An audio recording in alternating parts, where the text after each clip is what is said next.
Bismillahirrahmanirrahim. Assalamualaikum warahmatullahi wabarakatuh. Alhamdulillah hamdan katsiran thayyiban mubarakan fih mubarakan alaih kama yuhibbu rabbuna wa yarda. Asyhadu an la ilaha illallah wahdahu la syarikalah wa asyhadu anna Muhammadan abduhu wa rasuluh. Amma ba'd. Alhamdulillah, segala puji kita panjatkan kepada Allah Subhanahu wa taala. Kita bersyukur kepada Allah atas limpahan berbagai nikmatnya kepada kita. Salah satunya adalah nikmat kesehatan. Sehingga pada kesempatan hari ini kita masih bisa belajar bersama, yaitu pelajaran ulumul hadis di pertemuan yang keempat secara daring atau masih dalam keadaan online. Dan mudah-mudahan nanti apa yang akan kita pelajari bisa dipahami dengan baik dan bisa bermanfaat untuk kita. Nah, kita akan lanjutkan pembahasan yang berikutnya dari pembahasan tadlis adalah al-mudallisun, para pelaku tadlis atau mudallisun. Ya, sebelumnya kita telah belajar tentang definisi atau pengertian daripada tadlis. Kemudian macam-macamnya kemarin telah kita sebutkan ada dua macam, yaitu tadlis isnad dan tadlis syuyukh. Ya. Tadlis isnad adalah seorang perawi meriwayatkan hadis dari seorang yang dia jumpai, namun sebenarnya dia tidak mendengar dari orang tersebut atau tidak melihat hal tersebut dilakukan oleh gurunya. Atau yang berikutnya ada tadlis syuyukh. Ya, yang kedua, tadlis syuyukh adalah seorang perawi meriwayatkan hadis dengan cara menyebutkan atau mensifati gurunya. Ya, dalam sanadnya di sini mensifati gurunya dengan sifat yang tidak dimiliki gurunya, sehingga orang menyangka gurunya tersebut adalah orang lain. Nah, ini tadlis asyuyukh. Dan kita lanjutkan di bagian yang ketiga, ya. Bagian yang ketiga kemarin adalah apa? Ya, ta'ifatu minal mudallisin, kelompok-kelompok orang atau kelompok-kelompok yang termasuk mudallisun. Siapa mereka mudallisun?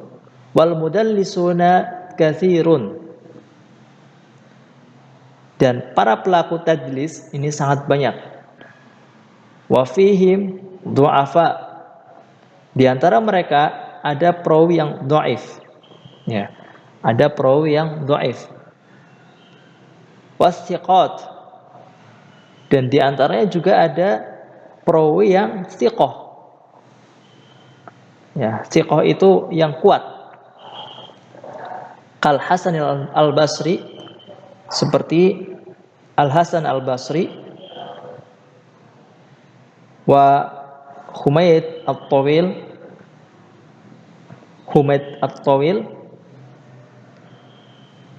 wa Sulaiman ibn Mihran al-A'mashi, dan Sulaiman bin Mihran al-A'mashi. Kemudian ada Muhammad ibn Ishaq wal Walid ibn Muslim. Ada Muhammad bin Ishaq, dan yang terakhir di sini ada Al-Walid bin Muslim. Ya. Di sini orang-orang ini waqad rattabahumul hafid ila khamsi maratib.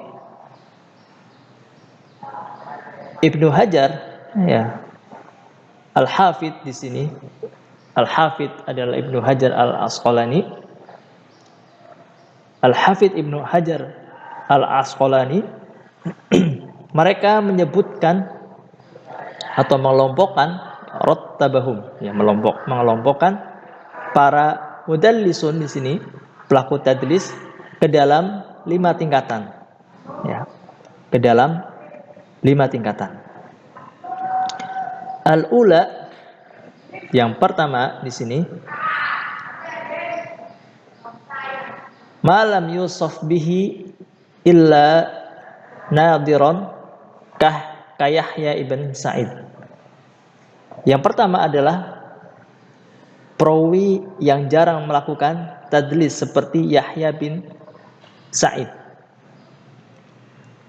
Ya, di sini ada perawi yang jarang melakukan tadlis. Contohnya adalah Yahya bin Sa'id. Kemudian as-saniyah, man ihtamala al-a'immah tadlisahu wa akhraju lahu fi sahih li imamatihi wa qillata tadlisihi fi janbi ma rawa ka Sufyan ats-Tsauri aw kana la yadlisu illa an thiqatika Sufyan ibn Uyainah. Yang kedua di sini, man istamala la immah tadlisihi, perawi yang dianggap oleh para imam ahli hadis telah melakukan tadlis. Wa akhraju lahu fi sahih li imamati wa qillati tadlisi, tetapi mereka tetap menuliskan hadis yang dia sampaikan dalam kitab sahihnya karena perawi tersebut adalah seorang imam dan hanya sedikit melakukan tadlis, qillati tadlis ya.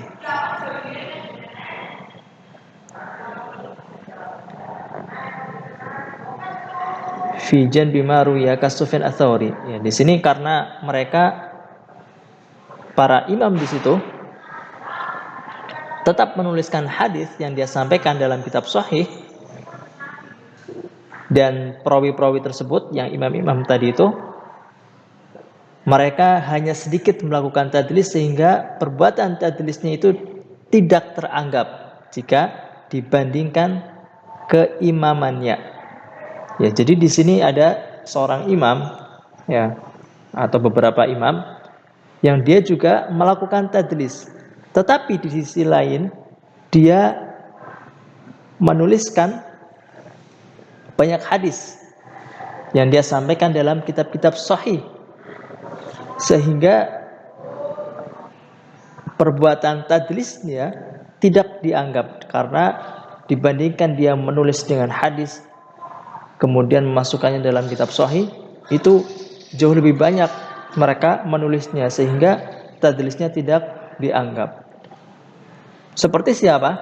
Seperti disebutkan di sini ka Sufyan ats-Tsauri, seperti Sufyan ats-Tsauri.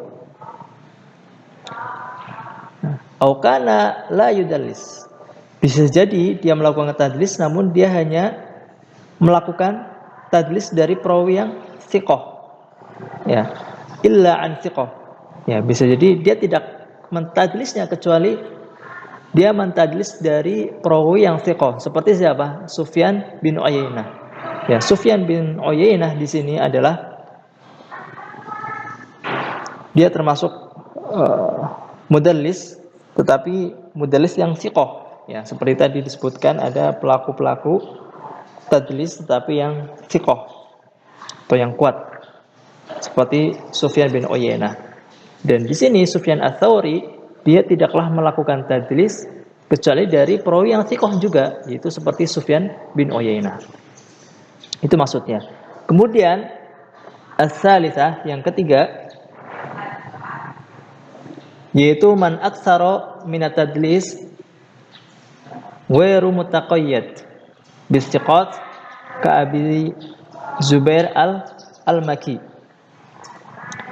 Yang ketiga adalah orang yang sering melakukan tadlis yang tidak terbatas pada para perawi yang thiqah saja, yaitu seperti Abu Zubair al-Makki.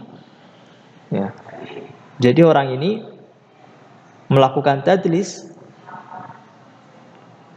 tidak terbatas pada perawi yang thiqah saja. Bisa jadi dia mentadlis dari perawi yang lemah, ya, du'afa. Itu yang ketiga. Kemudian yang keempat, ar-rabi'ah, maka ana aktsaru tadlisihi 'anid du'afa wal majahil ka Baqiyah ibn al-Walid. Ada seseorang yang sebagian besar tadlis yang dia lakukan berasal dari para perawi yang dhaif. Kalau tadi tidak terbatas pada perawi yang thiqah saja, bisa jadi perawi yang dhaif. Seperti yang ketiga tadi, yaitu Abi Zubair al-Makki. Tetapi yang keempat di sini, yang tadlisnya itu kepada perawi yang dhaif. Ya, perawi yang dhaif. Dan juga majhul di sini. Seperti yang dilakukan oleh Baqiyah, ya, Baqiyah namanya bin Al-Walid. Baqiyah bin Al-Walid. Di sini dia melakukan tadlis dari perawi yang dhaif dan jahil atau majhul, tidak diketahui. Kemudian al-khamisah, yang kelima, manin dhamma ilaihi dhafu bi amrin akhar ka Abdullah ibn Luhai'ah ka Abdullah ibn Luhai'ah. Yang kelima di sini, ada orang yang disifati lemah karena suatu faktor yang lain, ya.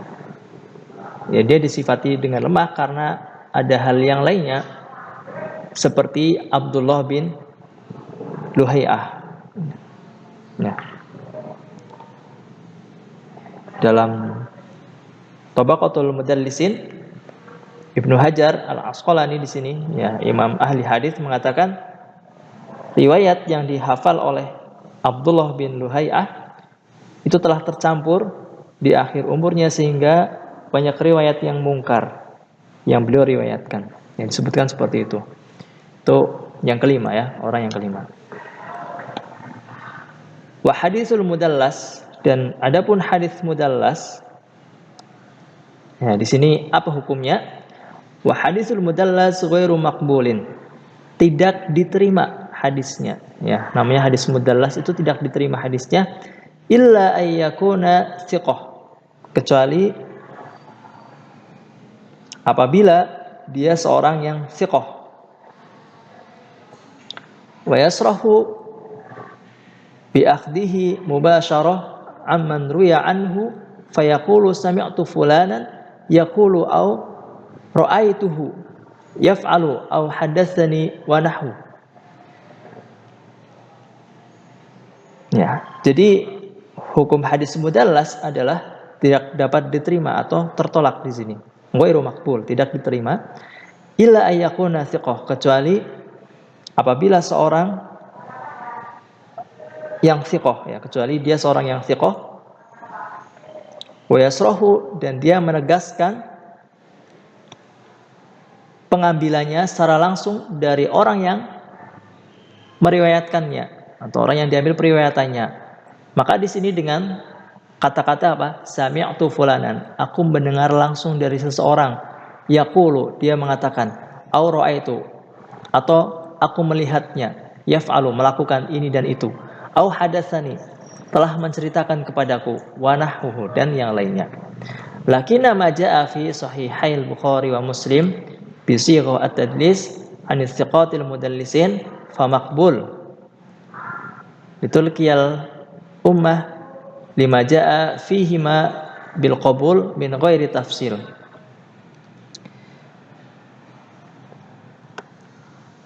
Maka di sini akan tetapi lakinna ma jaa fi sahihai, apabila hadis yang terdapat dalam dua kitab sahih, yaitu Al-Bukhari wa Muslim, yaitu kitab Bukhari dan kitab Muslim, bi sighati tadlis, yang menggunakan sighah tadlis, dari perawi yang mudallis tetapi yang apa? Yang siqah, fa maqbul, maka tetap diterima. Mengapa diterima? Itu laqiyal ummah lima jaa fihima bil qabul min ghairi tafsil.